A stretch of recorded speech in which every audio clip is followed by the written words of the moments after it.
আসসালামু আলাইকুম, my YouTube channel আলাদার ব্লগ ভিডিও। আপনাদের মাঝে নতুন আমরা বালুর পাহাড়ের ভিডিও দেওয়ার জন্য আপনাদের কাছে চলে এসেছি। এইদিকে আমরা এখন বালুর পাহাড়ের দিকে যাচ্ছি। এদিকে দেখেছেন এখানে বালু দিয়ে দিয়ে অনেক চর করে ফেলেছে, এখান দিয়ে অনেক ঘাস ওগুলো জ্বলে গিয়েছে। আমরা এখন এইদিকে নয়, আমরা এই দিক দিয়ে যাব, যে এইদিকে উপরে সোজা সামনের দিক উঠে যাব আমরা। চলুন সামনের দিক চলে যাই। এখান দিয়ে অনেক ঘাস মাস জ্বলিয়ে গিয়েছে, জায়গাটা অনেক সৌন্দর্য লাগে। আর ভয় করছে এখান দিয়ে যদি ধসে যেতে না যায়, বালু যেহেতু আমরা ধসে দিতে পারি।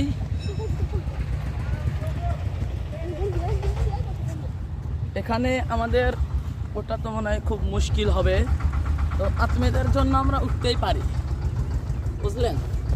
এত কষ্ট করে আপনাদের আমি ভিডিও দিচ্ছি ইউটিউবে প্রতিদিন, তো